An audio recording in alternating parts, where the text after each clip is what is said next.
all over the country, and they're doing a thing in Atlanta, Georgia. And he has indicated that such a man of distinction, in fact, he was one of the first to shoot down a German jet, white or black man, was Dr. Roscoe Brown. And Dr. Brown has indicated he called and he wanted Cheryl Oliver. Cheryl Oliver, come up.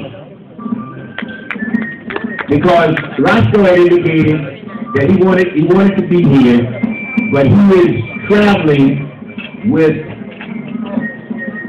the group, and they're doing a big thing around Red Tails in Atlanta today. And so that's the reason why he could not be here, but he wanted Cheryl to be here. Cheryl Oliver.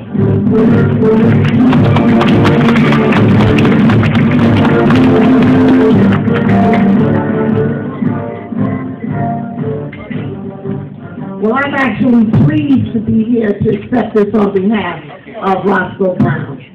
And as everyone knows, when Roscoe puts his mind to doing anything, he does it 100%. Down to the Congressional Medal of Honor. Roscoe helped design it. So the medal that you will see that the Tuskegee Airmen have with them today, Roscoe helped design it. When you think about Barack Obama's children, Roscoe Brown's daughter is their educator, so she's actually teaching. His grandson is in the United States Navy. And I have the distinct pleasure to be known as his little sister. So on behalf of Dr. Brown, I want to thank our councilman who knows the Roscoe very, very well for honoring him today, and for each and every one of you who remained, because this has been a pretty challenging program. Thank you so very much, and I can assure you, Roscoe would have loved every single solitary moment of this.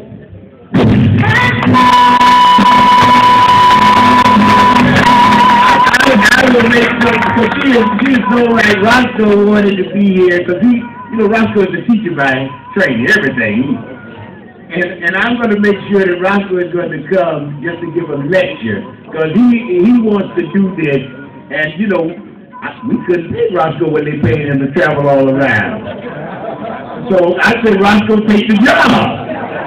Because we couldn't afford that. And so, but he will come back free of charge to talk to you about his experience as a Tuskegee Airman. And y'all saw that captain in the declaration. Figured that was Roscoe, And so Roscoe was there, and we will get a chance to do all of that. So again, I certainly want to thank all of you. I see Ken Mercer over there, one of the community activists and many, many years in the community here, and all other people. Where's Vernon? Oh, sorry. Vernon McDavid. Vernon, stand up, Vernon.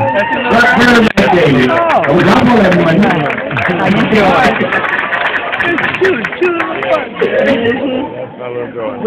That's the one your mother called. All of the people, the committee people, please stand up. All the committee people, please stand up.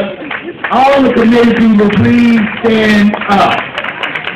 All the committee people, please stand up. Yes, all these committee people, stand up, because you made all of this possible. Jimmy Austin.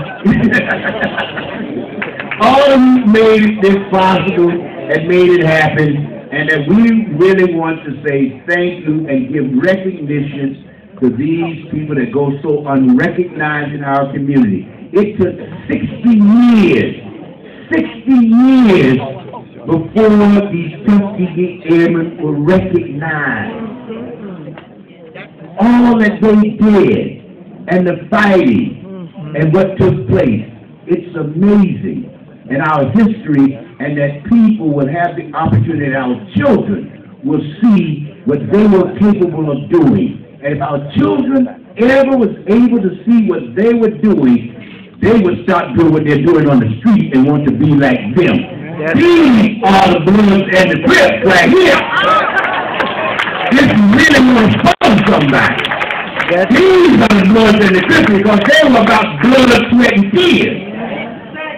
And so that's right, they made the sacrifice of what they were able to do. And we owe them a debt of gratitude and thank you, thank you, thank you. But God is so good that He allowed them to be alive, to be recognized today. And we want to say thank you, thank you. And thank you to all of you. Thank you, Representative. She's going to come up and make sure that we close, that we opened up with a minister, we're going to close with a minister. And Reverend Myrtle Smith from Emmanuel Baptist Church, who's going to come up, a distinguished pastor in our community in our own right, fighting to deal with all of these issues and help